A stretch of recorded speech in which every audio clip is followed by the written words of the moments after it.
So approaching a stream of teaching in the way that we have, I realize, is actually a little bit unusual within the framework of the Buddhist tradition, in that usually from within that tradition you really look quite strongly at the problems, and then from that base, because that's what's real, that's what most people are experiencing, and from that basis you then look at how might that be resolved, what might another way of being look like, things like that. So it reminded me of when I was first working on this book I wrote called Real Happiness at Work. And the first time I met with the editor, she said to me, what do you want the chapter headings to look like? It was just basically like the table of contents, you know, what do you want it to look like? And I said, oh, how about burnout, moral injury, exhaustion? She looked really upset. And she said, how about resilience and balance and, you know, integrity? And I said, yeah, that's what I meant. That's what I said, basically. You know, like, because I'm so used to that, you know, like, where's the pain? You know, let's really look honestly at that, because we need to. And from that vantage point, we can look at what else might happen. So, remembering that, and with some of the questions, I was inspired. So let's go back to hatred and fear and jealousy and envy and all those states. So, do you want to bring that up? I just started. Look at this. An act of generosity is coming toward me. They're both for me? Oh, it's looking like a bar over here. Thank you. Yeah, thank you. A guest. Oh, great, thank you. So even before that, as a kind of a context, I would say, we're never really asked to put down what we're feeling, you know, in the sense of condemn ourselves or blame ourselves or think, oh, this is terrible, you know. We might anyway, you know, but that's not really the process, you know, to uncover maybe a great amount of anger or even hatred or fear or jealousy and think I'm a despicable person. It's not like that at all. And we feel what we feel. It's not a question of getting like so good at the process, you can guarantee you will never be afraid again. Because when conditions come together for something to arise, it will arise. That doesn't mean we can't affect those conditions. We do affect those conditions. But in terms of having absolute control, so you can say, I will never fall asleep meditating again. You can affect the conditions. Maybe you don't eat a gigantic meal before you meditate, or you don't, you know, go to sit when you haven't slept all night. But something may happen. You sit down and we get sleepy, they say in meditation, for all kinds of reasons. We get sleepy just because sometimes we are tired. Right? We go and go and go and go, and then we stop, and that's when we feel it. Or we get sleepy because maybe we have a habit, many of us do. When something painful begins to come up, we think, I'll just take a nap. We don't even realize why, you know, we think, I'll just numb out. Or we have the habit, many of us do as well, you can have more than one habit, when things are neutral, they're ordinary, they're not very pleasant, they're not very unpleasant, we go to sleep. Right? We're counting on intensity to feel alive, to wake us up. And when it's like just another breath, no big deal, we go to sleep. So you can't say, I will never fall asleep meditating again. I will never be afraid again. Even as we work with the conditions. So ultimately, our power rests in how we are with that fear once it comes up, how we are with that thought, how we are with that sensation. That's ultimately where our power lies. That's where our practice, in some ways, really rests. And yet, I remember working with this teacher from India, one of my teachers from India, when he came over to the States, and we were at the Insight Meditation Society, and I was practicing, and I may have already quoted this, I can't remember, but he said at one point to me, "Why are you so upset about that thought that came up in your mind? Did you invite it? Did you say at like 10:30, I'd like to be filled with self-hatred, please?" No. But when conditions come together for something to arise, it will arise. How are we with it is the whole question. But we can spend endless periods blaming ourselves for what we couldn't have controlled to begin with, right? So assuming we develop that understanding, that knowledge, how are we with these states? If we learn not to add shame and blame and projection into the future and sense of isolation, like no one else ever feels this, we have the opportunity to look more deeply into those states. And that's where the learning happens. It's not looking deeply into why is it here, and what kind of therapist should I look for next. I mean, all that would be great, but not in this context, right? It's not a particularly meditative approach. It's more like, what is this? If I sit and look at anger, what do I learn about anger? In the moment, what does it feel like in my body? If I sit and I look at anger, and I'm not so concerned with what I'm angry about, but I'm looking at the feeling itself. That's the first pivot. What do I see if I'm watching the anger movie? Maybe you're looking at it and you're seeing a tremendous amount of sadness in that anger. Maybe you're seeing a lot of fear in that anger. Almost always you will see a kind of sense of helplessness or powerlessness in that anger. In Tibetan Buddhism, they say anger is what we pick up when we feel weak because we think it's going to make us strong. You will see the strength in that anger, which is the energy. You're not complacent, you're not passive.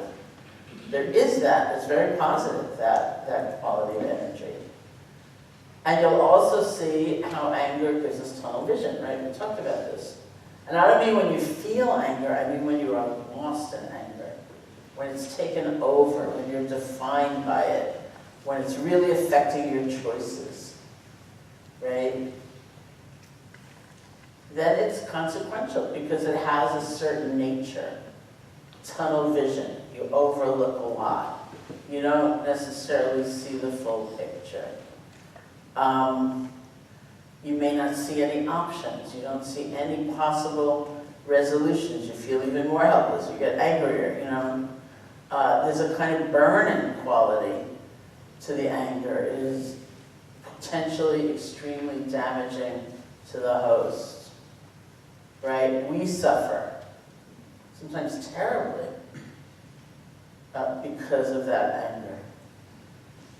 So this isn't an invitation to complacency and not doing anything about anything, but from within the context of the teaching where compassion is considered so strong and forceful, they would actually say, can you take the energy from the anger, and only the energy, and make it into compassion, like translate it into compassion, which we believe you can, and then use that as the springboard for action and choice.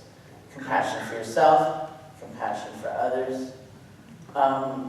And it all comes from paying attention.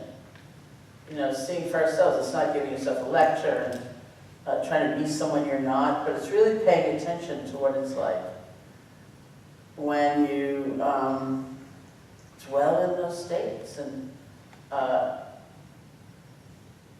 one of the kind of best activists that I know who's really worked tremendously against violence against women, who I met for the first time when we were just on a panel together. And she was talking about things she had witnessed and things she had seen which were so awful that she completely changed her life, having seen them, in order to become like an advocate and try to make some changes. And she talked about that anger and how important it was for her. And then she said, and I don't know how to turn it off, she said, all I want is to be able to dial it down sometimes. You know, it's so prevalent, it's so chronic. And she said something I found very interesting. She said, it pervades my organization. Right? She said, now we all kind of turn on one another. And I thought that was really fascinating, you know? Because nobody is saying, you know, you should call that state of mind awful and you should recognize you are the world's worst person because you feel it. But what's the consequence of being lost in it? And we decide, because we're the ones paying attention to it all. And if you feel it's harmful to you, harmful to your action, if you feel you want another way, you make the experiment. Let's look at other ways. Because we're always practicing something, right? We're cultivating something. And it's up to us what we want to cultivate. We also all have means of looking for resilience. And we can take a look at that in a minute, but you know, when it's anger, when it's fear, when it's jealousy, that is really guiding so many of our decisions. What really does that feel like? How strong are we? You know, we're taught that this is like the ultimate strength. My friend Sylvia Borstein, who's like this total opera buff, and I'm not even going to get any of this right, what I'm about to say. I don't know what I'm saying. But she was telling me, she was teaching with me, and she was describing some opera where in the first act, the heroine says something like, a rage has come up within me. And then the second act, it's like, a rage has taken over me. And then the third act was something like, everything is about vengeance, nothing else counts, you know? But it was a little more elegant than that, but it was basically that, watching the evolution from recognizing this is what I feel, which is authentic and genuine, to this is now defining my life and my choices and, you know, the decisions that I make, which has consequences. We suffer. So we never say these states are bad, but we understand them. When we are lost in them, they produce tremendous suffering. They constrict our sense of choice or option. They're burning. They feel oppressive. We can't breathe. Very likely we don't breathe. That would be interesting research. And we are capable of so much more, which is part of the poignant part of it, right? So they hurt, and that's part of actually training in compassion, is every time you hear yourself describing one of those states as terrible, or yourself as a terrible person because I was so angry, switch it. Actually make the mental translation to it's a state of pain, rather than it's bad, it's awful, I'm dreadful, I'm so angry. I tried to do that a few years ago. Every time I heard myself say, I have a bad knee, I thought, well, it's not really bad, you know? It's not like misbehaving according to some ethical standard, you know? It just hurts. And then as you get older, it's like more and more parts, you know? It's like, you got like a bad everything, you know? Until you replace it all, you know? It's better. But, you know, look at how we use language, look at how we speak to ourselves, look at how we describe things. And feel the difference in you. Like, pick up right now in your mind whatever is like your big thing, whether it's anger or fear or greed or jealousy, one of those. And feel what it's like when you describe that to yourself as like weak or bad or awful. And what it's like when you switch and you describe that very same state as painful.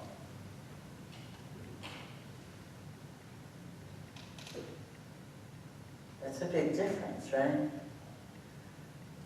So that's like our approach. We recognize what we're feeling.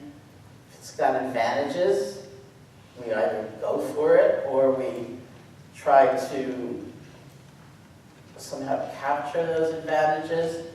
It's got disadvantages and hindrances and ways that bring us down, make us really suffer and cause suffering. We see that. We learn to let go. When I first had a website, well, my very first website was like a list. And some friends took it over. They were so cute. They said, "This is what we call a legacy website." And it was like a list. I didn't know you could have anything else on a website. And then he said to me, "What's your favorite passage from the Buddha?" So I quoted this last night. I said, "Okay, this is my favorite passage from the Buddha." He said, "Abandon that which is unwholesome or unskillful," which means that which causes suffering to yourself and to others. Abandon that which is unskillful. You can abandon the unskillful. If it were not possible, I would not ask you to do it. And then, later on, cultivate the good.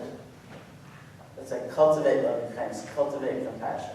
You can cultivate the good. If it were not possible, I would not ask you to do it. I just hope so encouraged like that. He thinks I can do it. Let me try to do it. But it's a very fine point of recognizing the whole range of what we feel, realizing feelings come and go.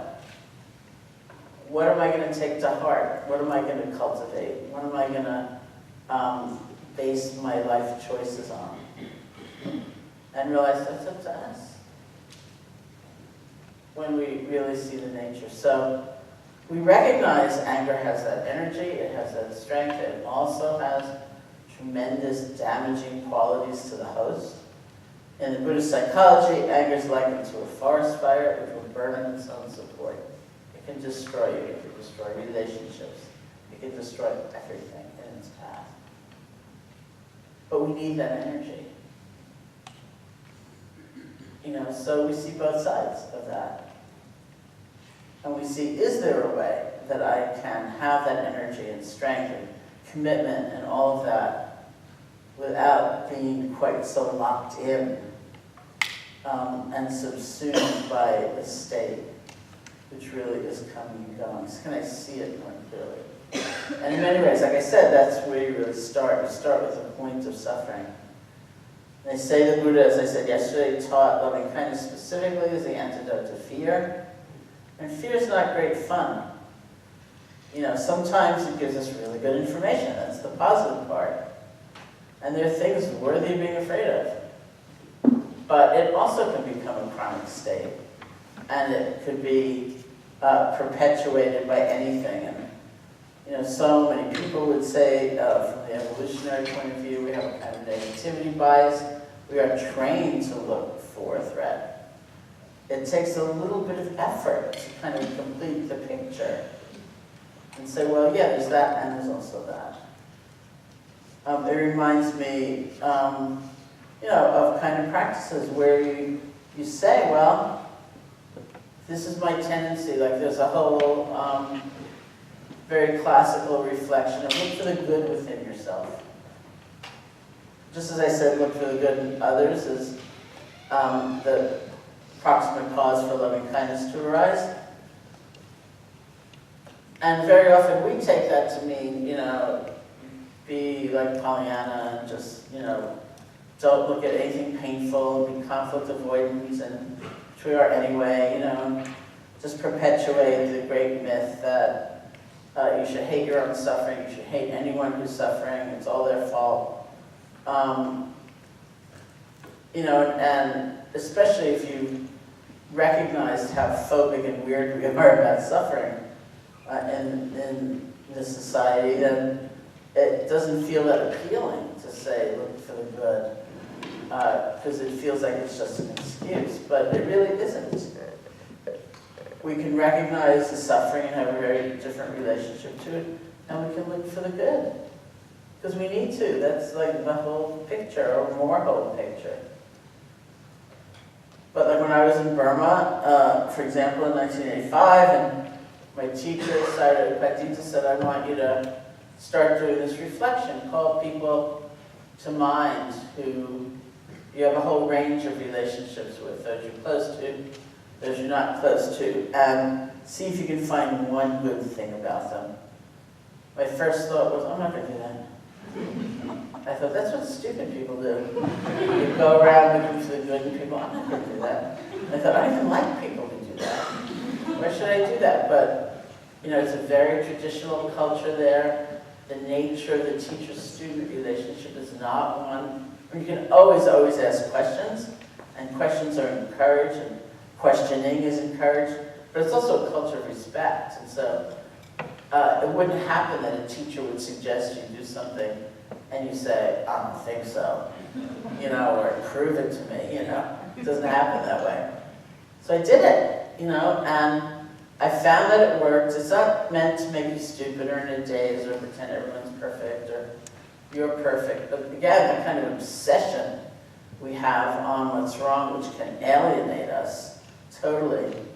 Well, maybe we can see what's wrong, but from closer in, you know, not from such a huge divide. And that's the way it's meant to work, so that we feel some thread of connection, and then we can look at everything that's problematic. So, to my amazement, it worked, just the way it was described. I even thought of somebody who I considered incredibly obnoxious, and I think rightfully so. And I was there, I was actually present when I saw him do this incredibly nice thing for somebody. So I couldn't even act like when someone misinterpreted it. It didn't really happen that way. I saw it, you know. I actually witnessed it. He did this incredibly nice thing for somebody else, and he did it in the most gracious way possible, so she didn't feel demeaned or, you know, put down in some way. He really did it beautifully. And I saw it. So that came to my mind as a memory. And then I thought, I don't want to think about that. That complicates things. I liked it better when it was all bad all the time, and I just get off on it. It was disgusting. You know? But life is very complicated. And sometimes, in truth, we will not find one good thing about someone. It makes no sense ever to try to force yourself. But that comes back to the second reflection. All beings want to be happy.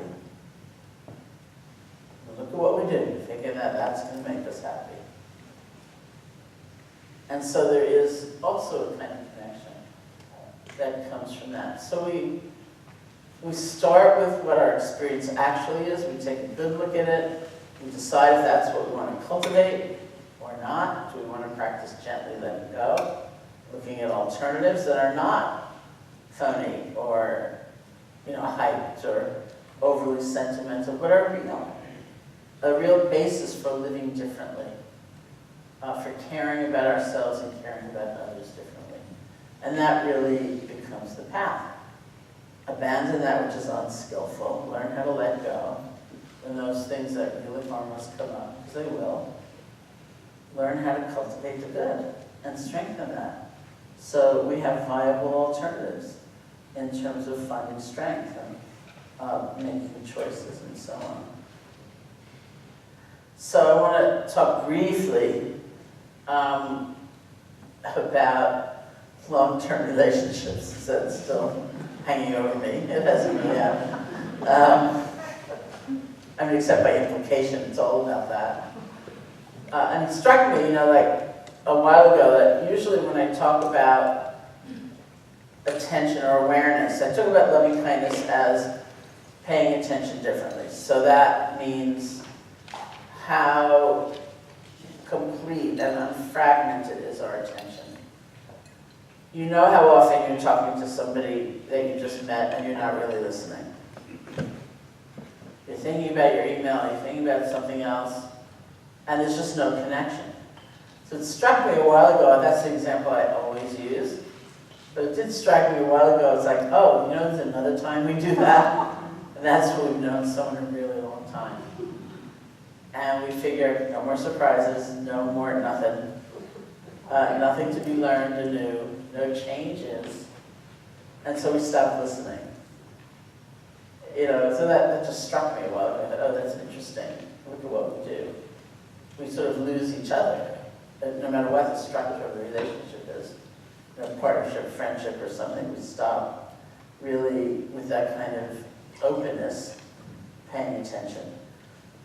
Loving kindness in general is learning how to gather our attention, just like you do in meditation, and really be present. And we know from being on the other side of that, you know what it's like when somebody, it feels like somebody's really listening to you, and they're really there, and they're not just thinking of a witty rejoinder or something, but they're really present and have seen, you can sometimes feel, and acknowledged, and it doesn't have to be something flamboyant or grandiose. It just feels like being loved in a way, really acknowledged. So how do we pay attention, right, in the moment? And what do we pay attention to? This is what I was really just talking about. Thinking about ourselves, thinking about others, do we pretty well only think about what's wrong? Thinking about ourselves at the end of the day, do we pretty well only think about the mistakes we made and the things we didn't say quite right and what could have been better? Can we give a little bit of airtime, at least, to the good within ourselves and the possibilities for change and the ways we, took a risk or in a good way or something like that? And so too with others. If it's too much, and it may be too much to find one little good thing, and then can we spend a moment reflecting everybody wants to be happy? And we're awfully influenced by a lot of things in making that choice as to where we think we're going to find happiness. So what do we pay attention to? And the extremely crucial question of who do we pay attention to? Who doesn't count? Who doesn't matter? Who is the other? Either through power or virtue of bias or prejudice or even just indifference. Here too is another story about a stranger, which we can transpose into anybody, any relationship. So I live in Massachusetts, and I have long, for many years, had different sublet apartments in New York City. And 2 sublets ago, I was living in a certain neighborhood, and I had a friend who's a writer who was also at that time living in the same neighborhood. And he showed me a copy of this manuscript he was working on. And actually, if you go to my website, SharonSalzberg.com, you'll see one of the cutest things in the world, which is an animated cartoon version of this story I'm about to tell. I went into a recording studio and told the story, and Happify.com made an animation out of it. So it's so cute, because everybody in the cartoon is a dog. So you see this dog's mouth move, and my voice comes out of it. It's so cute. Anyway, so I was living in this neighborhood, and he showed me his manuscript. And in the manuscript, he wrote that he commonly went to this particular neighborhood store, and it was mostly the same woman working behind the counter there. And he hardly ever paid any attention to her. And really, indifferent and objectifying her. And he wrote, for all I recognized that she was a living, breathing human being who wanted to be happy just as I do, she might as well have been a cash register with arms. And he was so horrified in himself that he just cut her off that way, that he decided, okay, I'm going to go in the store and I'm going to pay absolute complete attention to her. So he did that, and the first thing he noticed was that she was singing along to something on the radio, and she had an exquisitely beautiful voice. So he said to her, wow, you have a really beautiful voice. And he wrote, she lit up, and she gave him this big radiant smile. So I was reading all that in his manuscript, and I thought, wow, I go in that same store all the time. And I knew exactly who he was talking about. And I also don't pay any attention to her, really.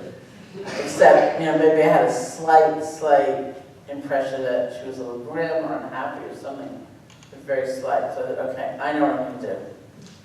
I'm going to go into the store. And it's way too weird to say, I read you have a really beautiful voice, because I didn't want to do that. But I could go in and say, I heard you have a really beautiful voice, because that might have come up in conversation somewhere. So I'm going to go in the store. And I'm going to say to her, I heard you have a really beautiful voice. And her somewhat slightly grim, unhappy face is going to light up, and she's going to give me this big radiant smile. So I went into the store with my mission, and the first thing I noticed was that she was already smiling radiantly. She looked perfectly happy. And I thought, okay. And I realized I didn't have a clue who she was. Right? Maybe once I'd seen her look a little bit unhappy, and I froze that. That's who she is. And it was such an interesting lesson, right? What happens when we actually pay attention to those we normally discount and disregard and so on? Life changes quite considerably. And that's love.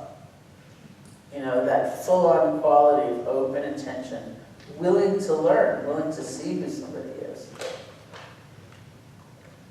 And so, look at all the ways any of us could do this. When do we stop paying attention? Sometimes it is someone new. You know, they don't mean anything to us in the checks and balances of our life yet, so we don't really care that much. That's like kind of the neutral person in loving kindness. Sometimes we've known them a really long time. Everything is neatly categorized, it's filed away. We totally forget there's the truth of change. And we're just not there anymore. So in any case, you know, it's not like you force yourself to feel something you don't feel, but we're willing to experiment with how we pay attention, which is everything. And it's out of that kind of stretch that all other things will ensue, will follow. So that's really the basis of how we're practicing. Okay, actually, maybe, do you have any questions or comments, anything you want to talk about before we take a break and then we'll sit?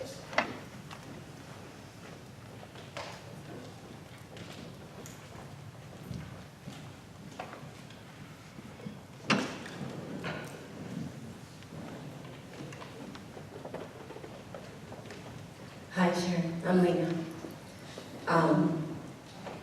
I haven't wanted to say anything all the time, and it kind of blew my mind because I talk a lot. But I've been trying, I wanted to scream when you were talking because I work with a lot of children and families and parents. And I just want to say, if anybody's a parent in here, please stop telling your children to stop feeling. My heart is going to come out of my chest. Because you see, children feel. They're not broken yet. We're broken. We're the ones that labeled those feelings wrong. We're the ones that said, I'm never going to feel that again because in 1982, Susie, did something, and then my brain, you like threw away the negative bias thing. And I don't know if everybody knows what that is. If you don't know what it is, look it up. I'm shaking, God. And what I tell children and their parents is that there's hard feelings to feel and there's easy feelings to feel. And my favorite thing to do with children and parents is to sit down and tell the child, what are hard feelings to feel? What are easy feelings to feel? And they tell me. And sometimes they put angry in the easy one. Because it is super easy. So, if you're a parent, please, they're not broken yet. And you stop the feeling that you can't stand in them. And then they inherit your stuff. So, okay, that's it. Thank you.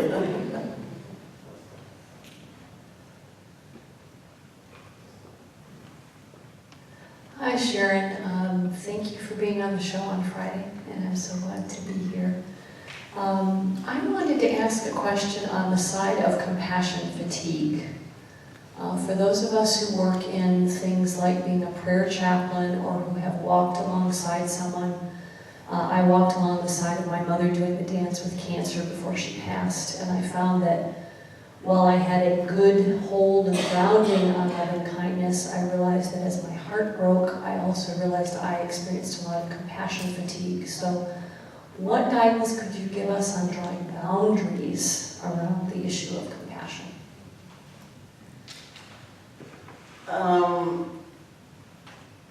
The phrase compassion fatigue, it's a very common phrase, of course, and I think all know what it means or implies. But coming from the land of the Buddhist psychology, where not only do you pay attention to all the painful things first, there's an excruciatingly precise use of language. There's sort of a movement to not call it compassion fatigue, but rather to call it empathy fatigue. Because those are considered two different states. Empathy being more that resonance with what someone is likely feeling because we are reflecting it ourselves. Compassion being the movement toward to see if we can be of help. And compassion, again, within that very precise use of language, is actually considered the antidote. It's not considered the problem. You can have empathy, and we need empathy. I think this is a cold, cruel, southern country, and maybe world without it, as prevalent as it needs to be. But from this point of view, empathy would be a necessary but not sufficient condition for compassion to arise, because you might genuinely feel that empathy. You sense someone's in pain, and you feel it reflected in you in some way, but it doesn't take you over. In psychological research circles, they say sometimes if you have empathy, but you over-identify with the person who is suffering, not just like, ooh, I can kind of sense what you're likely going through, but that could be me, and it would feel like this, then empathy, instead of leading to compassion, leads to empathic distress, where your own feelings of overwhelm and pain, ironically, they take center stage. And you don't kind of have the energy to go toward the other person, because you're so distressed. So it's not like it's bad or horrible to go there, but it's not that skillful, right? Because you're suffering mightily, and you're not able to be of sustained help to anybody. This is too much. So it's easy to confuse compassion with the near enemy, which I call burnout. The reason it's called the near enemy is because they're pretty close in a casual look. So, for example, I went to the Soviet Union once to teach, and still the Soviet Union, and we were told, Joseph and I went, and we were told it was illegal to teach meditation, and so we went as part of a tour group, and we even brought his mother as cover, so no one would know what we were really there for. And every afternoon, instead of going to a museum or something, Joseph and I would disappear and go off with a translator to someone else's living room.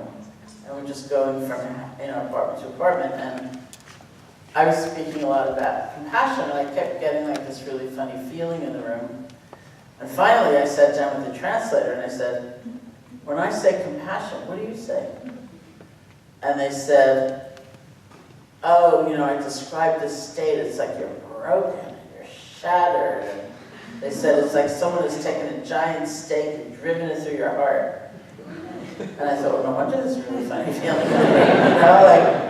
But we can be there, we can believe that.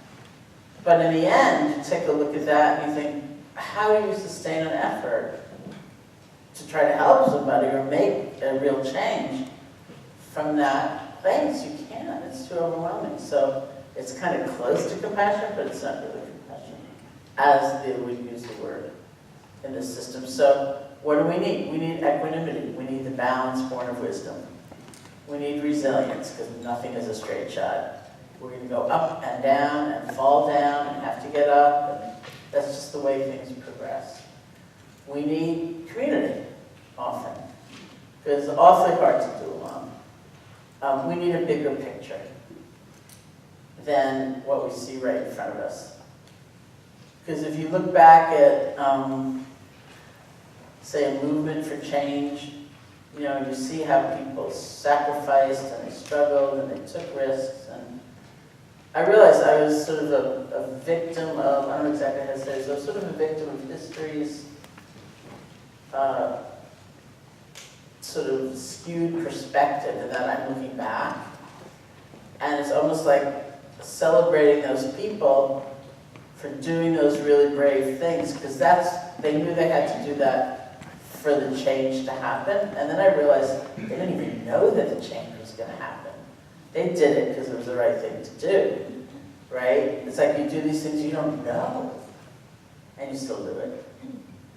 And so that's actually more accurate. So what I said I was going to say, and then I hadn't brought up yet, is like when I did this, I was part of this 4-year program through the Garrison Institute for Domestic Violence Shelter Workers, and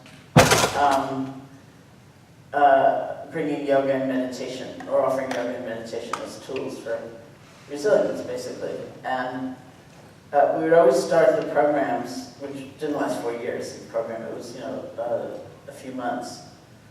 We'd always start with having people either get a piece of paper and write down, or just reflect about these different things. So because this was very workplace oriented, if you do the exercise now along with me, you may want to expand that, beyond the workplace. But the first column was, what's your greatest source of strength at work?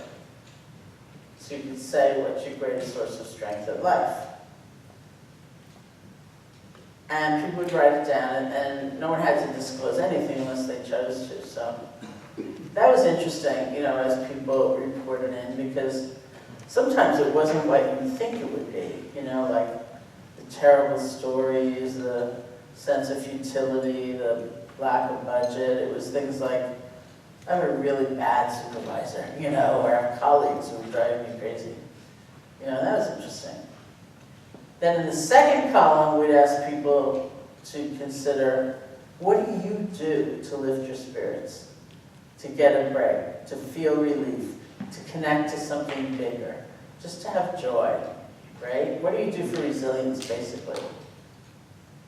And I think in 4 years, every single person who spoke about what they'd wrote down listen to music, and there was all kinds of different music, but everyone used that. For some people, it was very faith-based, religion or church. For some people, even though we were in the middle of New York City, it was nature, get out in nature. There's all kinds of different things, including, I drink a lot, or things like that. And then in the third column, we ask people to look back at that second column and say, how do you feel about what you wrote down? And that is very interesting, because maybe somebody wrote down, getting out in nature changes everything for me. And then they thought, well, I haven't done it in 15 years.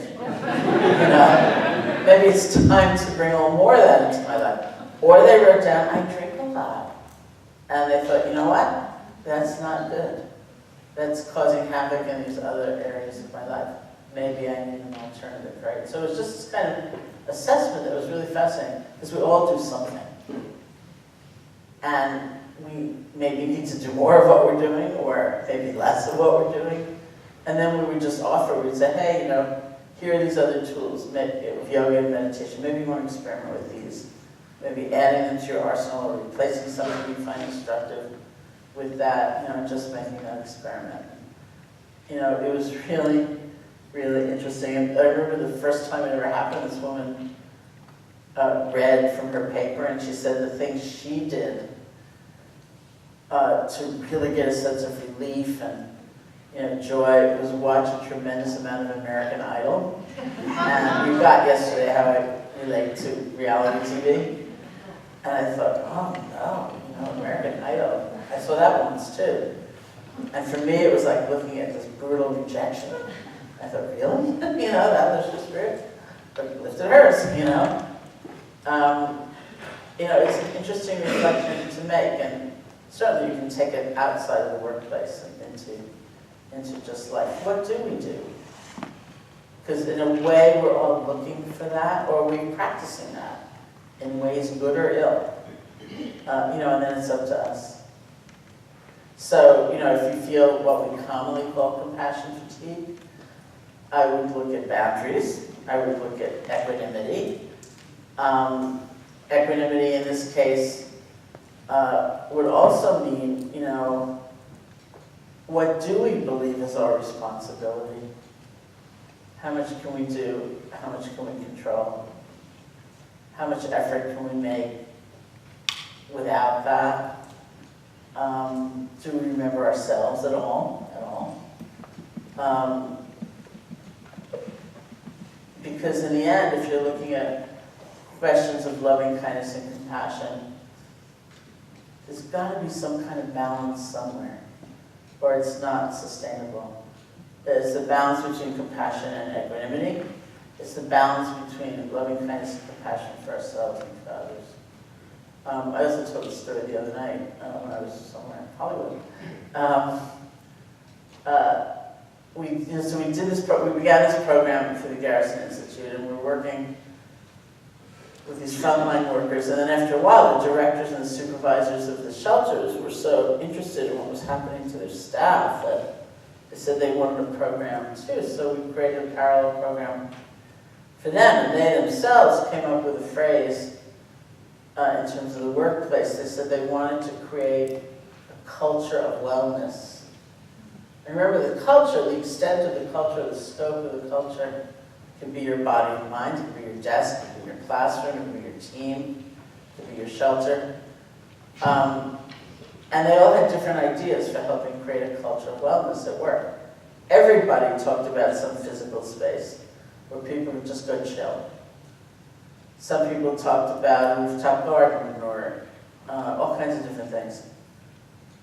And this one woman said that, well, I've decided that in order to help inculcate the sense of a culture of wellness, I'm going to start taking a lunch break. And everybody in the room who did not work at a shelter was completely aghast. We said, you don't take a lunch break? Isn't it in your contract? And she said, oh, yeah, there's no time. There's never any time. There's all these crises, and everyone needs me, and there's so much suffering. And she said, but I realized I can't go on anymore in this way. I've got to be able to take a lunch break. And so because we were meeting in between retreats in New York City, we got to hear her progress. So the first time she came in, she said it didn't work. She said, I closed the door and someone crouched down and looked through the keyhole. So I was in there. And they knocked on the door and get a lunch break. And the second time, maybe 3 weeks later, she came and said it worked. She said, I closed the door and turned off the lights.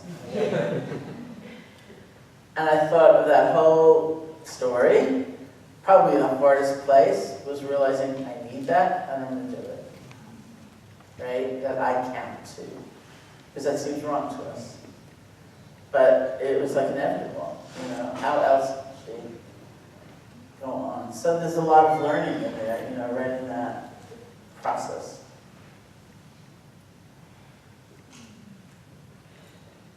Hi, Sharon, right here, in the center. Center, thank you. My name is Francine. Thank you for holding this space for us. It's been incredible. And I wanted to go back to, I'm glad you brought up the specifics of the linguistics, because I was curious your thoughts on, in the phrases, the way it's framed of may I be, which kind of feels aspirational, and rightfully so, versus maybe a different approach, maybe metaphysical, of assuming it already fulfilled, of I am happy, I am, and I'd just like to hear your thoughts on that. I think they're actually different practices. The latter is more like an affirmation practice, which I've never done. And I think, I don't know if there's research about that or not, or, there's probably more personal traits that, we find that appealing or not. You could say, may I, may you. In a sense, it's aspirational, but mostly I come back to it's a gift giving. You know, it's like handing someone that birthday card and saying, may you have a happy birthday. I mean, it's aspirational, but it's also right there's the gift. You know, instead of, I think you should consider that you chose the wrong major in graduate school, maybe you have to go back for another 8 years.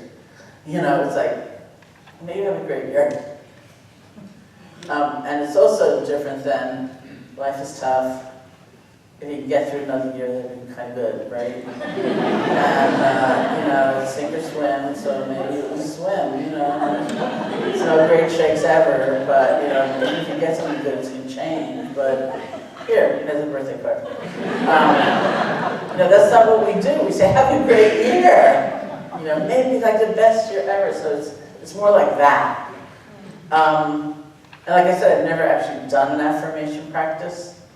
You know, my personality is not one where I feel particularly drawn to it. But that would include a lot of other things, that even like, you know, Thich Nhat Hanh, who's this fantastic teacher and Vietnamese Zen master who was one of the biggest proponent, I think, of sit with sort of like a half smile. And I thought, I don't think so. You know, and it's even research, I think, right? That if you do your muscles like that, like you'll cheer up. I think, it's not for me, you know, it's just not. And I got there when I was in Burma, like, look for the good in people, you know, but it was a pretty closed environment, you know, so I don't even know how to respond to what that might be like. The gift giving was a perfect way to thank you. I have a question, or would like some more information about, in this dealing with emotions, that piece about letting go. You know, for example, anger. And I recognize it, I'm experiencing the body sensations, the thoughts, where it comes from, why I'm experiencing it from that standpoint. But letting go, that's easy to say, you know, and that's the piece that I have had a problem with, and would like to understand a little bit more about that. You know, so this is really from a mindfulness perspective, where you're not necessarily trying to drop the experience to get back to the breath, but you're now with the experience of the anger. That becomes your new meditative object. So you're not trying to let go of it necessarily at all in the sense of making it go away, but we're letting go of an old relationship to it.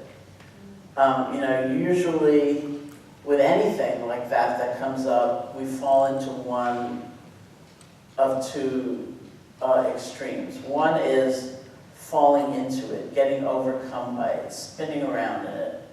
I'm such an angry person, I always will be. Or first I'm going to write this vengeful letter, then that vengeful letter, right? Or on the other hand, this is dreadful, I can't believe I'm angry again. You know, I spent all that money in therapy, why am I so angry? I knew it was the wrong therapy to encourage me. Next, like, you know, I'm so awful, I'm so bad. So one extreme is like just being tossed around by the feeling. The other extreme is pushing it away. And we say mindfulness slices right down the middle, which is what you're practicing. Feeling it in your body, watching the thoughts, seeing the anger moving. Within that, one of the things we also see is that it's constantly changing, right? Not only do you see the layers of sadness or fear or other things that are mixed in with the anger, you see that it's coming and going, it's moving and shifting. It's actually an alive system. And so you've been brought, by looking at the anger, to a glimpse of the world of constant change. It's not so solid, it's not so impermeable, it's not so kind of inelastic. There's a certain kind of space that gets created, and in that space, we have the time to consider action. So, I remember in the olden days of email, when if you were using AOL, and you wrote like a really nasty email to someone else also using AOL, there was a magic button on your computer you could press called, you remember you're so young. No, I'm not as young as I look, but You know, there was this magic button you could press called unsend, and it's like it would reach out somehow to that other computer, and it would pull it back, and it's like it never was sent. And I once unsent a message to a friend. It wasn't that nasty, but I just thought better of it. And she wrote to me and she said, the weirdest thing just happened. I was like looking at my screen, and there was an email from you, and it disappeared. And I wrote back and I said, that's so strange.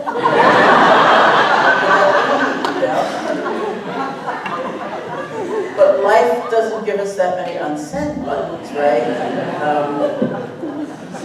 Although, what's it? Gmail? Something gives you 7 seconds, right? I've been told. Up to 7 seconds. But I don't think that's long enough, really, to reconsider your email. You know, so it's better, first of all, to know what you're feeling before you send the email. Even as writing it, that would be good, you know, before you press send. And then to make a choice. Do I want to send this right away? Do I want to send it to myself first? And read it as a recipient. Do I want to just breathe a little bit and then read it again, you know? But if we are caught in the anger, either by fighting it or just swamped by it, we're not going to have that kind of relationship. Or the best example I remember of that was from an article, I can't remember the year, some years ago in the New York Times, when there were very, very few programs bringing mindfulness into schools. Now there are so many more, but that was really rare. And there's an article about a pilot program in Oakland, California, in a 4th grade classroom where they were teaching mindfulness. So there were 2 quotations I particularly remembered from the article. One was from one of the researchers who said, all day long we tell kids to pay attention, but we never teach them how. And the other was from a kid, so he's like 9 or 10 years old, right? He's in 4th grade. And they said to him, what is mindfulness? And he said, mindfulness means not hitting someone in the mouth. That's what mindfulness means. And I thought, that is the perfect definition of mindfulness. What does it imply? It implies knowing you're feeling angry when you're starting to feel angry. Not after you've sent the email, after you've hit someone in the mouth, but you're so in tune, you're aware as it begins. And it implies a certain balanced relationship to the anger. Because if you just spin out and you get completely uncentered and overcome by all these feelings, you're going to hit a lot of people in the mouth because life can be really frustrating. On the other hand, if you can't stand what you're feeling, you try to deny it, you try to repress it, you get tighter and tighter and tighter until you explode. So mindfulness means you're aware of what you're feeling quickly, you have a balanced relationship to it. Within that, some space is found. In that space, you can consider, you know what? I hit someone in the mouth last week. It didn't work out that well. Maybe I'll try this. It's like we have options, actually. It doesn't mean you never take action, but you don't necessarily want to be driven into action. So it's like that. That's how we let go. So it would be accurate to say there's a saying, not mine, that between stimulus and response, there's a space, and within that space, we have the option of That's Viktor Frankl. our response. Yeah. And that's the piece you're talking about in terms of a way to deal with it? That's right. Yeah, that's Viktor Thank you. Frankl, right? Yeah, that's great. And that also reminds me of, sometimes in that space, we remember things that have inspired us. We remember the things we really care about, what our deepest values are. And we think, well, yeah, they're sort of irritating, but, I really made a commitment to try to express myself in a way that was clear and strong, but wasn't going to hurt people to the best of my ability, or whatever one's commitments are. I want to bring more love and compassion into this world. So, as we were talking, I had this memory of I was teaching in Ireland, and this man told the story. He said he was visiting the States with some friends, and it was the last leg of his journey. It was from California to Chicago to New York City. And there was some mess up with the airlines so that they missed their flight from Chicago to New York City. They got to New York City after midnight. Their connection to Ireland was long gone. Their luggage was lost. And he said that like this door opened and this woman with his name tag, Irene, came out of the door, who worked for the airlines to help them. And the way he put it was, she looked worse than we did. You know, it's after midnight. And he noticed her name was Irene. And he also put it, which I found very amusing. He said, she looked like she hadn't been serenaded in a while, which one of my friends said, that could hold true for most of us. But he said, you know, being Irish, he said, I happen to have a traveling banjo with me, you know. And he said, so I pulled it out and I started singing, good night, Irene, good night. And he said, all these doors opened, and all these airline personnel came out. And they all started singing along. So they had like a song fest at JFK Airport after midnight. And then Irene said, I am the best person in this company at finding luggage. I am going to find your luggage. I'm going to get you a great flight back to Ireland. You know, so that came into my mind 4 days later when I was in France, and my luggage was lost. And I didn't have a banjo. And I was singing. But there was just this moment, I looked at this woman and I thought, okay, you just heard this story. You know, like, you can't forget, it's actually not her fault. You know, she's on the other end, she's not the people who lost it. But there's every possibility when we can have some space. And I have a friend, Janice Martirano, who has an organization called the Mindful Leadership Institute, and she calls it purposeful pauses. You know, and talks about if you're working or you have a lot of responsibility, if you're engaged a lot, put it in your calendar. Take a moment. Take a few breaths. In a way, almost like ritualize it so that we don't forget, because that's what we really need is. And out of that kind of balance, usually there's some clarity about how to perceive what we really want, or we return to our own deeper values in that way.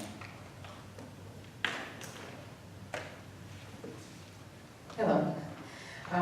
I had a traumatic brain injury 18 years ago and found meditation as a way to kind of come back home and to find some peace in my life. So I was open to just about any meditation, so I tried just about every one of them to see what resonated with me, because something's different for everybody. But loving kindness was one that was offered to me at one time, and I listened to being told about it, and I was like, I'm very kind and I'm very loving, it's not going to resonate with me. So I really didn't pay it that much mind and didn't practice it. And then about a year ago, I was going through a training program, and it was brought back to me. And what I realized was, when they started talking about loving kindness and for people that have done horrible things or whatever they were asking, I realized that nobody is born, nobody comes into this world being a horrible person. You know, we all come the same, and then it is either situations that happen to us, or it's something that's gone wrong genetically or for whatever reason in our brains that make us act that way. And for the woman that was just talking about that works with children, it's true. These children start out really smart and everything, we dummy them up, you know. And for me, when I was able to look at it from that perspective, all of a sudden I realized that even those people that are horrible, I still think what they did was horrible, but really they're just human beings and the suffering that they have. And for me, it allowed the loving kindness practice to be one that was so impactful. And I just got so much out of it, and I didn't know whether or not it was helpful for anybody else to see that, or if you saw it the same way, Sharon.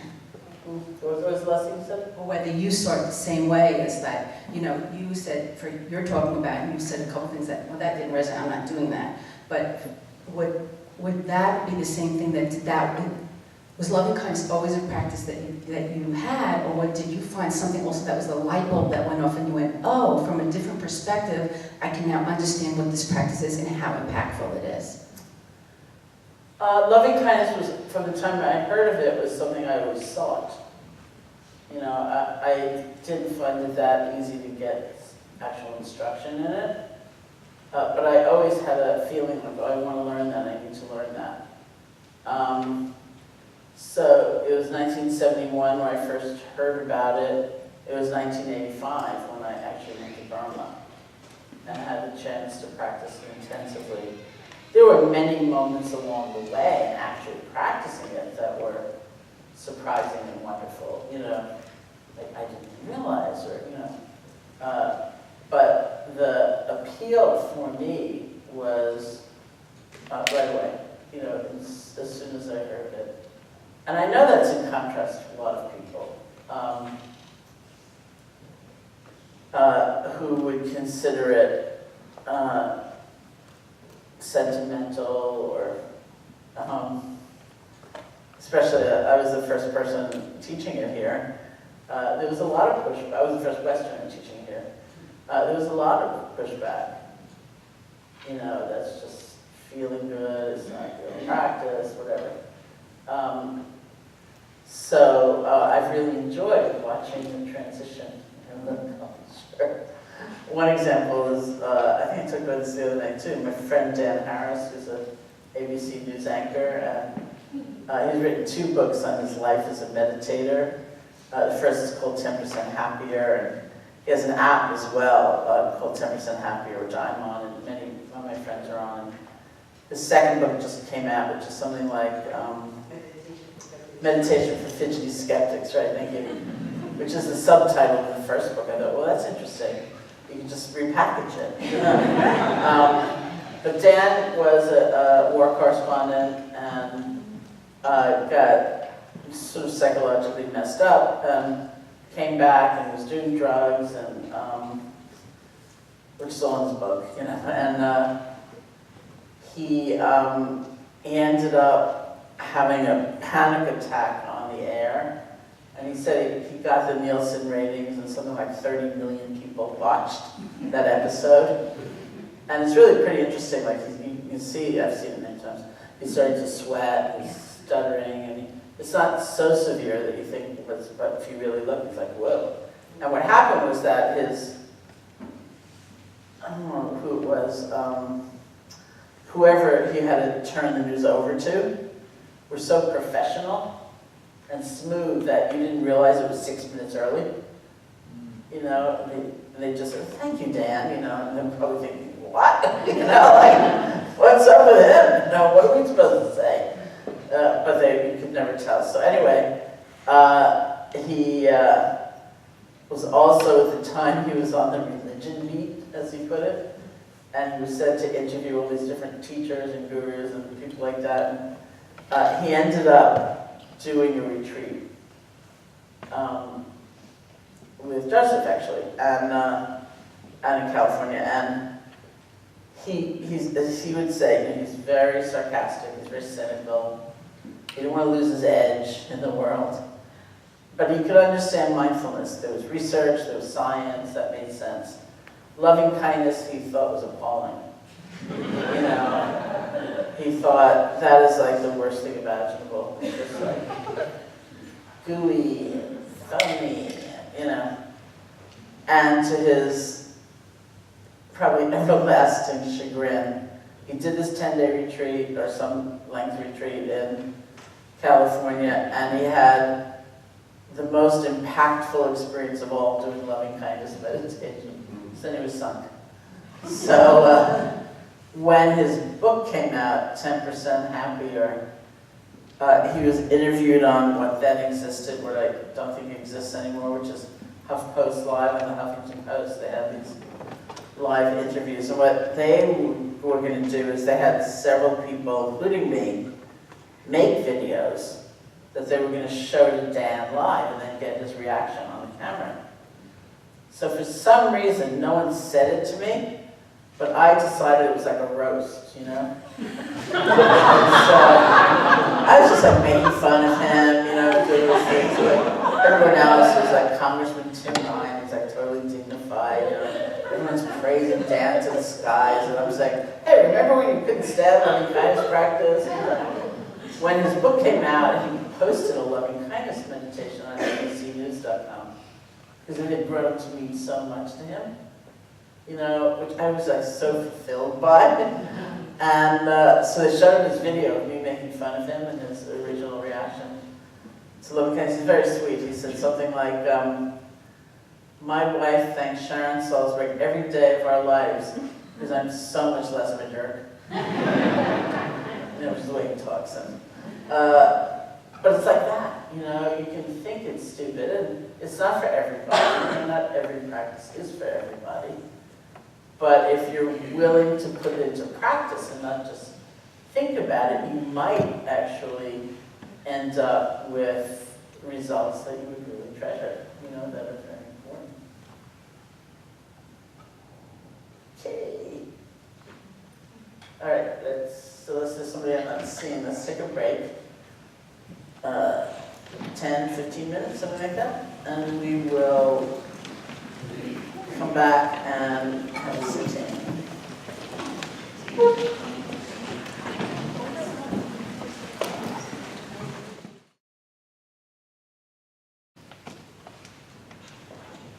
Okay, so another way to do loving kindness practice, or sometimes as you're, you know, moving through some trajectory, is toward groups.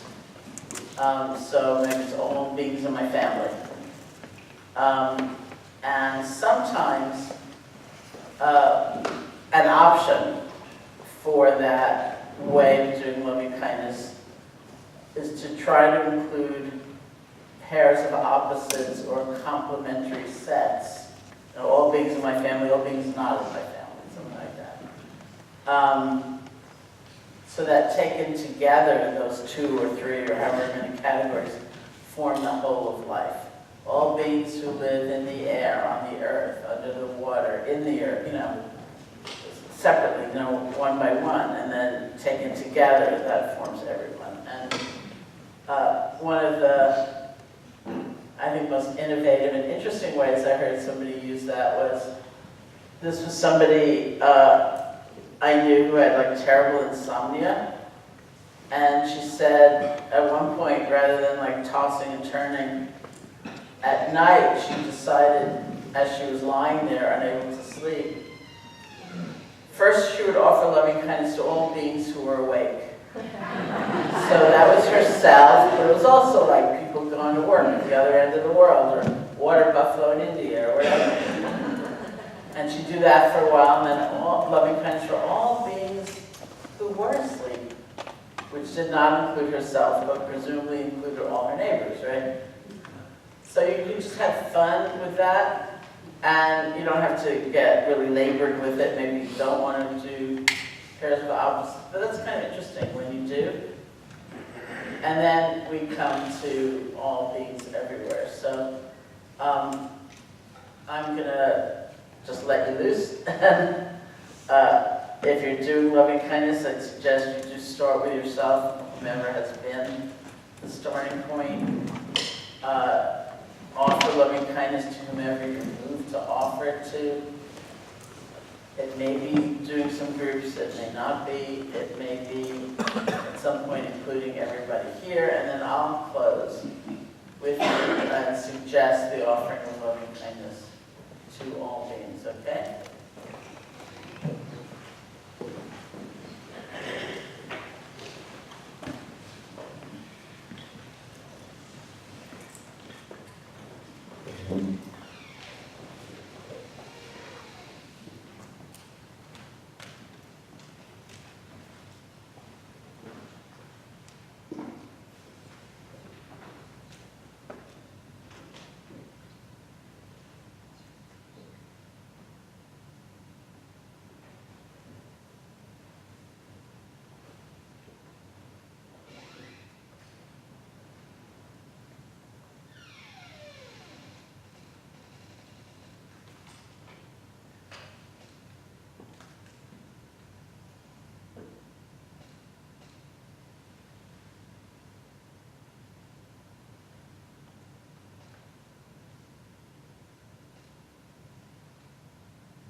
And if you haven't already, you might turn your attention to all beings everywhere. No one left out. May all beings be safe, be happy, healthy, live with ease.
And when you feel ready, you can open your eyes.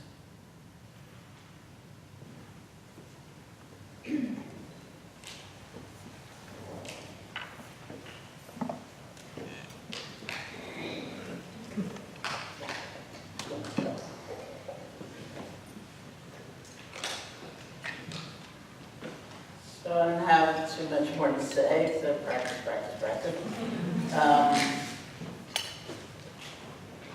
And more practice, practice, practice. Just see if it is inspiring to you or it seems challenging to you in a good kind of way. The only way to really know for yourself is to put it into practice and check it out. And you really, I find, do have to make a commitment of, I don't know, like a month or something, and just see what seems reasonable to you. Like you might say, well, I'm going to practice 10 minutes a day for a month. It doesn't have to be loving kindness, it might be a mindfulness practice, it could be any practice. But it's a practice. And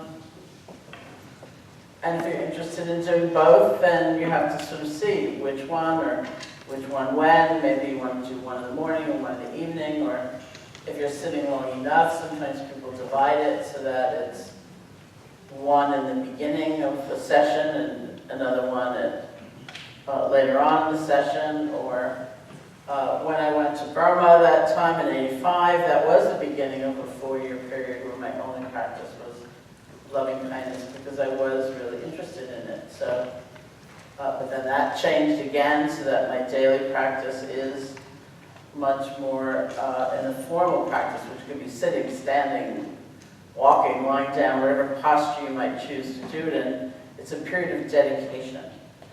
And in that period, I mostly do mindfulness, and as I said here before, I have a commitment to try to do loving kindness whenever I'm waiting. So that includes every mode of transportation and walking down the streets of New York and things like that. So it's really up to you, but it's something, and that is very hard for us, and yet essential, to move away from the more abstract appreciation of something and breathe life into it and see what it's like. I can remember, for example, I went to India as a junior in college.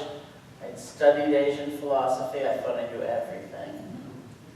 And I had written term papers on things like, there's a whole principle in Buddhist teaching about working with pain and working with pleasure and being with them in a different way and not adding on, things that tend to make us more constricted and more difficult, have more difficulty. And, so I thought, I know that. And when I sat down to meditate and it was my knee pain, I thought, I don't know anything. So it's really on that lived level that it all happens, and there's no other way to do it but to live it and to just see. So have fun with that. There are lots of ways of helping oneself do that, because it's not easy to do. I find it amazing, actually, that we're not talking about 6 hours a day. We're talking about like 20 minutes a day, sometimes 10 minutes a day, sometimes 7 minutes a day, and it's still hard to do. It is genuinely hard. And so people find the ways that help them make it easier. You know, if you look at something like Insight Timer on your phone, you see that people register, and then you see this little notice like, I'm about to sit for 15 minutes along with 40,000 other people around the world, because they compile the numbers. And you realize, I am practicing with all these people around the world. Or you have a sitting group, perhaps, in person you can go to even now and then, or you create one, you create something that will help support you if in fact having some community is going to be what helps support you. And there's so many ways in which we can be creative and sort of see for ourselves, well, what's going to help me make it real? And it's what it's all about. Because it's only then that we have the means. Like, I have a friend who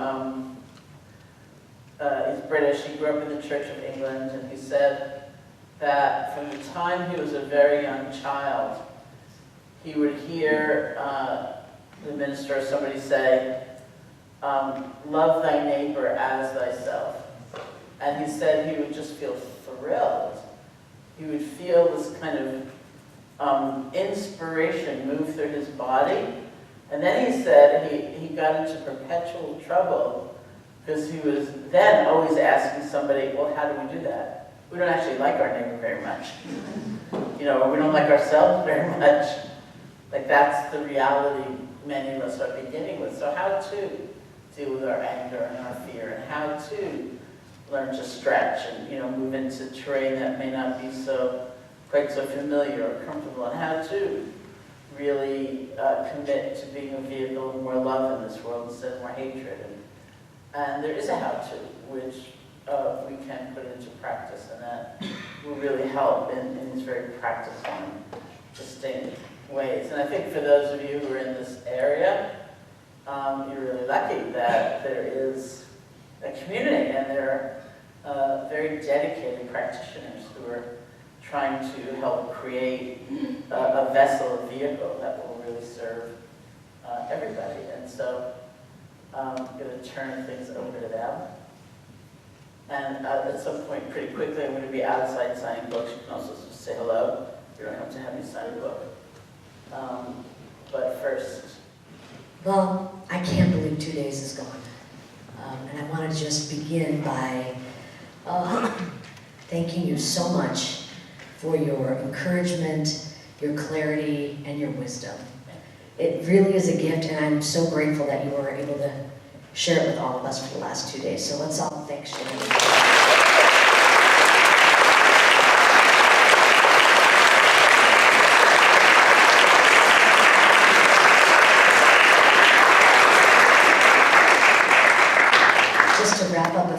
Just a few things. I also wanted to thank people that you've seen all weekend long. You saw them at the registration desk. They've been passing around microphones, and they've been on the video camera. And but during the week, they're actually scientists in my lab. So I wanted to just thank members of my lab that have been here and helping out all weekend. Please sit down.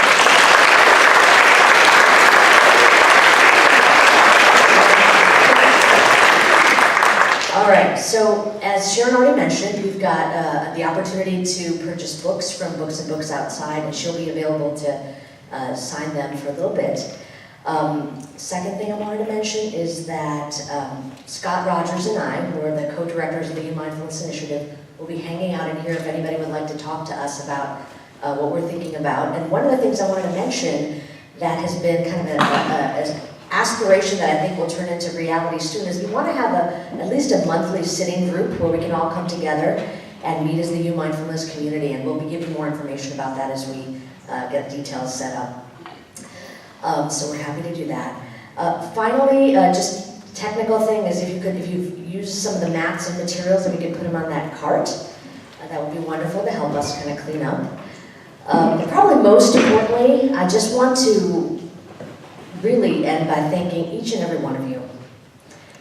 We wouldn't be here if it weren't for all of us having this common interest in not hanging out at the beach, but actually spending 2 days in a university building. And what makes me excited about the research I do and for our collective efforts with Youth Mindfulness is that there are people like all of us that have this vision for real love in the world. And I want to just thank each and every one of you, and let's continue to meet often as we grow our community. Thank you very much for coming.